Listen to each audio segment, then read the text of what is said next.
Here's a question to ask yourself. Does grief or loss actually make us better people? That question was posed to me by my friend Jill McMahon, who joins us most Thursdays for a segment that we call Guns and Grief. And I have to be honest and say, for me, the answer is yes.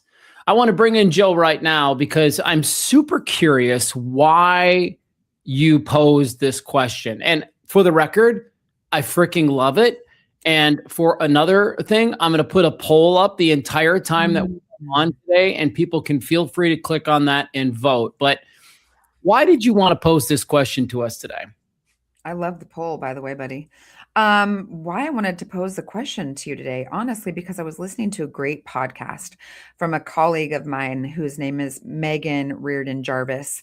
And she had this amazing individual who had lost his wife to a catastrophic accident in Africa about 8 years ago. It was an elephant accident, Matthew. Like, You know what? one of those As soon as you podcasts- said that, I thought elephant.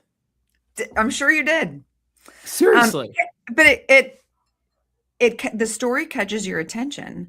And I was listening to this resilient man say this amazing quote that got me. And it was, loss and grief can be a portal to transformation. Mhm. It was one of those moments where I paused it and I, rewound it 15 seconds and I played it again and I paused it and I rewound it 15 seconds. And I said, I know that. And thank goodness for this podcast, that they've just put that out into the world. But I don't actually think that most people believe that to be true. And so I really thought it would be a great topic to unearth today together. Yeah, what I thought about as soon as I saw, this come across my desk that you wanted to talk about this today was, I think about the three sort of catastrophic losses in my life. Losing my dad at the young age of 23, losing my mom just almost 2 years ago to the day, losing my best friend almost 2 years ago to the day, Yeah. and really reflecting on it. And I sat with this question for a while this morning, and I thought, has that made me a better person? And unequivocally, yes. And one of the things that I wanted to kind of talk through with you a little bit, if you're open to it, is I do have this feeling in me that people who haven't had to go through grieving, a grieving process, or haven't suffered much loss, I don't want to take anything away from them, but it does feel to me like they haven't learned, like they haven't gotten the what's the word I'm looking for? They haven't gotten the full experience yet, because those things, while they suck, they do teach you so many things about yourself. In fact, the first book that I ever wrote, one of the lines in there is, there has never been a greater teacher in my life than death. I love that. And you're spot on. And what you just mentioned, I hear a lot in my office. I'll bet you do. And so I'm glad you brought it up again. You and I have not had this conversation prior. We like to take these to have a very genuine, organic conversation with one another when we're recording.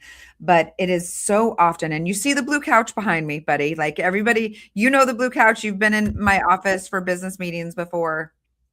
But I've had plenty of grievers sit on that blue couch and say to me that they feel isolated, alone, misunderstood, and like nobody gets it. And that expression right there is really just a feeling of, there are other people in my life that haven't experienced a catastrophic loss. And so they haven't evolved in the same way, or maybe they don't look at the world in the same lens that I do now. So what you just said is, you have had 3 really momentous losses in your life, 2 of them happening back to back.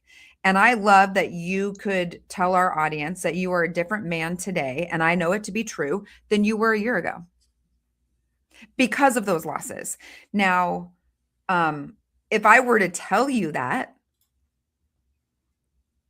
day that you called me to tell me that your mom had passed away, you maybe wouldn't have been ready to receive it, right? You couldn't have known, you just knew at that time, a hole, pain, a void, something was missing For some others, Matthew, it's the should have, would have, could have's. And so to introduce to somebody that loss, and again, you and I have discussed this many, many times, my friend, loss is not just death. Loss is deciding to part from your career. And this goes for anybody. This is like going off of your map, going off of your script. It's deciding to leave your high school sweetheart because the future that you envision together is definitely not the future that you're going to have. It's losing a child. It can be death. It can be so many different things. But until we start looking at loss as transformative, as evolution, we won't be able to look inside and see that we are maybe better because of it. Pretty risky that I just said that phrase, that we could be better because of our loss. I can't say that. I don't even think you need to put that face on. I know unequivocally anybody who's experienced loss and grief and these types of things, you said it in the paper that you sent me, that transition fosters growth. Right. Walking away from the radio and television career that I had for 28 years has made me a better person. Moving from city to city and town to town and state to state has made me a better person.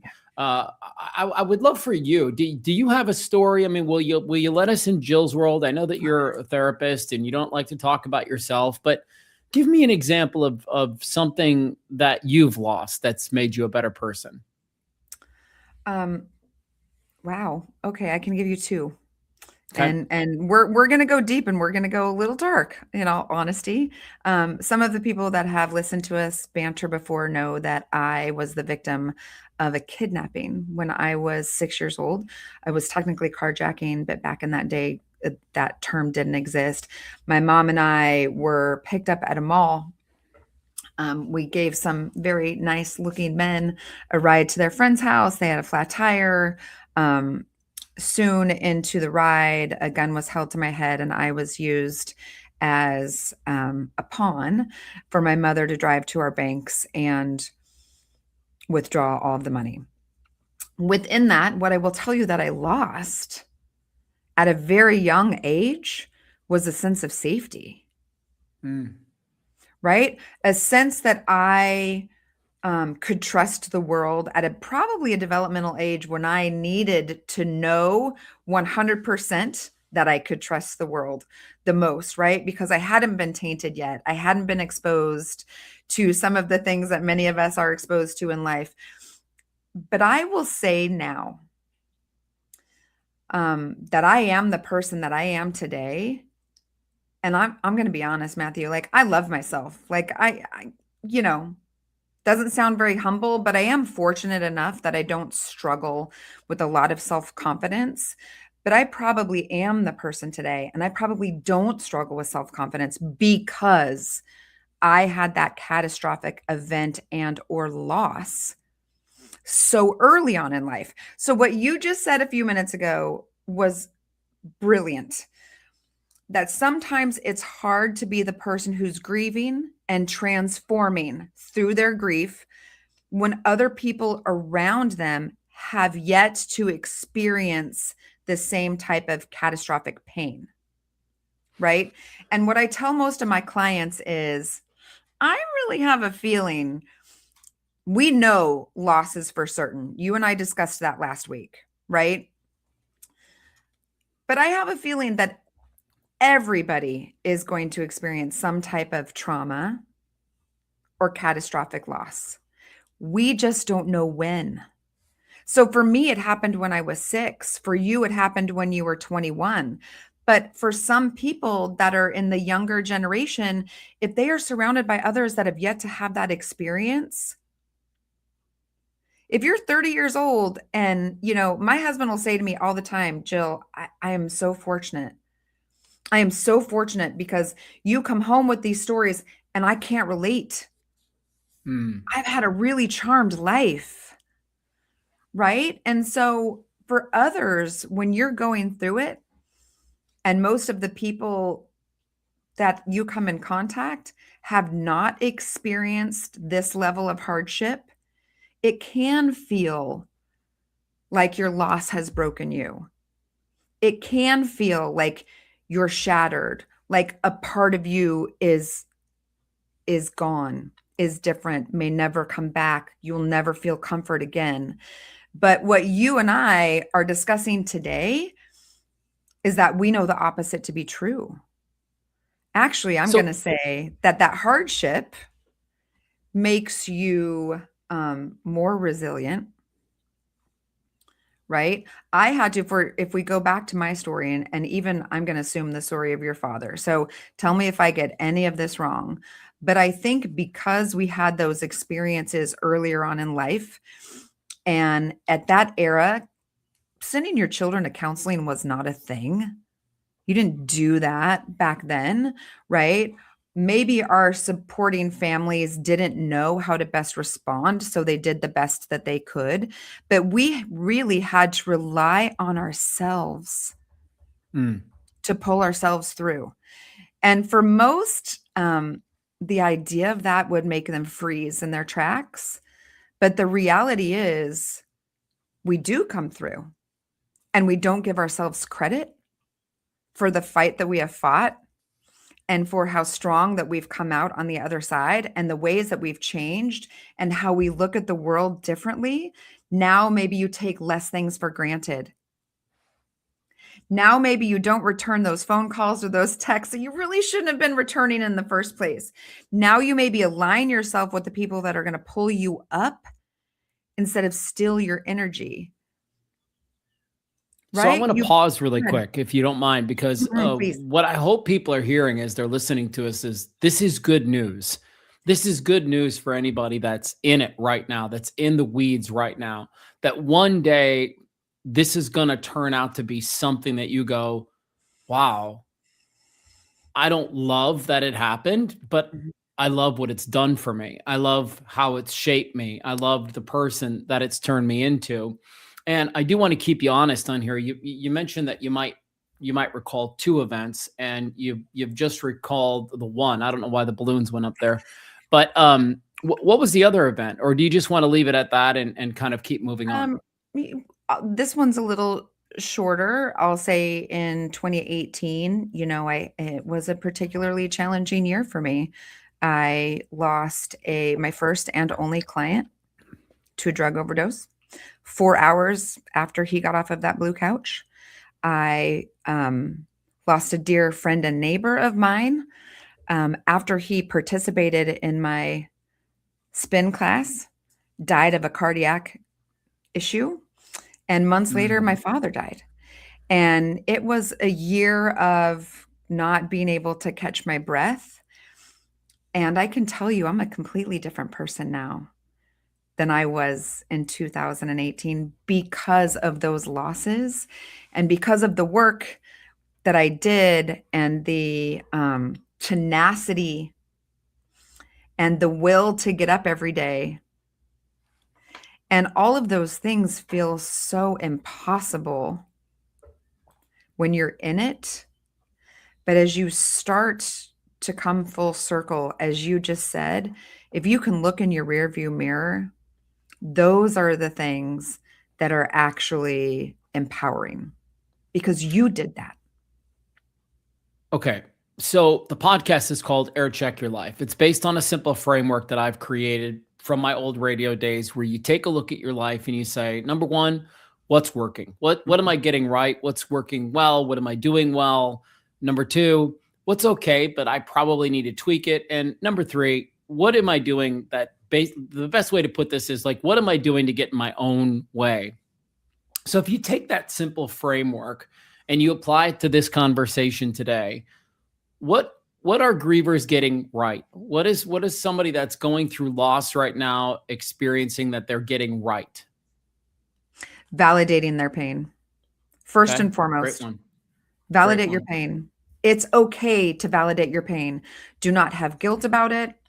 You don't have to pretend like you're okay. You don't need to use the phrase fine. You don't need to muster it alone. Validate it and lean into it. That's what they're doing right. What are they getting okay that they probably need to make an adjustment on? And I've got an answer for this one too, but I want to hear yours. I'm going to say community. That's exactly what I was going to say. Community. Great. So Yeah. tell me why your mind went right there.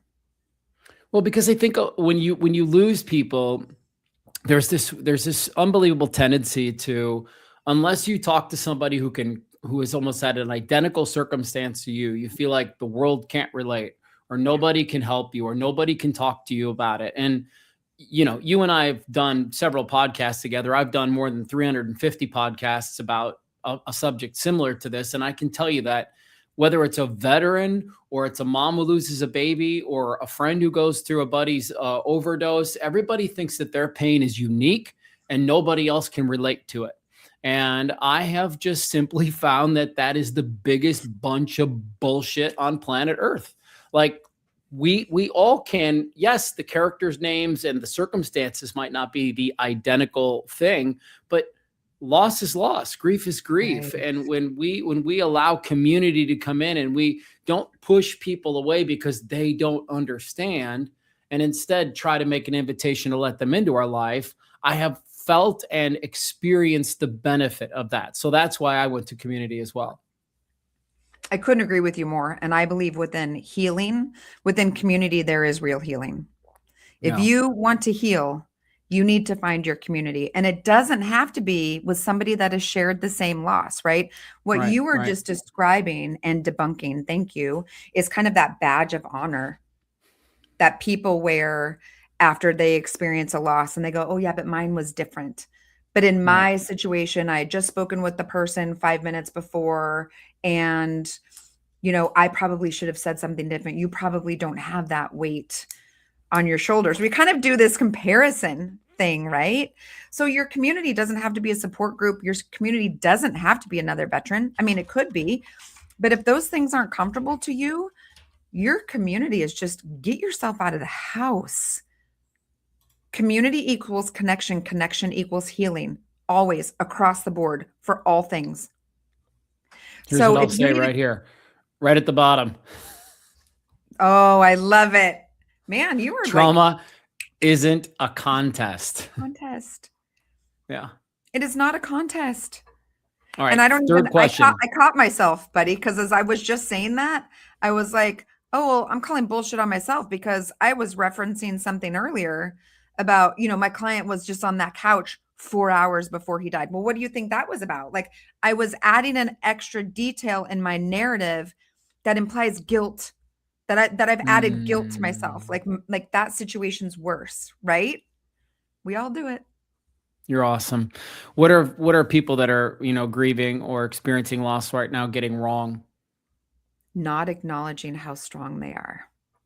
And I've been sitting on this one, buddy, for a long time because I'm going to All tell right. you in my Let's wrap field, up with this. Go. let's go. In my field, if you tell a griever that they are strong, you will always get pushback. Grief therapists don't want to use the term. We try to dance around it. And a griever will look at you and they will say, I hate it when people tell me how strong I am. I Mm. don't feel strong. I have no other choice. Those are the three responses. I hate it when somebody tells me I'm strong. I don't feel strong. I have no other choice. And I'm going to call bullshit on that because yes, you do. You have a choice to curl up in a ball and die, but you're choosing not to. You're choosing not to. You are choosing to get up every day. You are choosing to feed the dogs every day. You are choosing to get your kids to school. You are choosing to show up to work to pay the bills. You do have a choice. You don't have to go to work. You can withdraw from the world. So give yourself credit for your incredible strength because when your battery is at zero, and you mentally couldn't care less about keeping yourself alive, you show up to keep other people alive. Yet you don't give yourself credit for that. That is amazing. It is enormous. And we do it over and over again. You have proven to yourself that you are capable. You have proven to yourself that you absolutely can. You are now probably more prepared in life because of your life's circumstances. And you are most definitely wiser than you ever were before. However, we won't acknowledge that for ourselves. And that is how we acknowledge that we have become better people because of our loss. Jill's book is called Bulletproof. You'll find it right there on the screen. If you scan that QR code, it'll take you right to a spot where you can give her all your money right now and pick up a copy for yourself. Wow. It's a great book. It's very timely. I know that people who have experienced gun violence in any way, shape, or form will absolutely appreciate the fact that you have written it. It is always one of my favorite days of the week when you and I get together and talk about this. Thanks for being such a great person in my life, Jill, and appreciate you being on the podcast. I look forward to seeing you next time. All right. Thanks again to everybody who watched today. Don't forget, hit that like and subscribe button so you don't miss an episode when it comes out. And don't forget to keep using that simple framework for yourself in your life every day. What are you getting right? What's okay that you need to tweak? And what are you doing that's helping or really hurting you and getting in your own way? Too many people jump for the fix before they take a second to assess where they're at. And that is the meaning and the principle behind Air Check Your Life. Let's take a look first, and then we can decide where we need to go from there. Enjoy the rest of your day. Thanks for watching. We'll see you next time.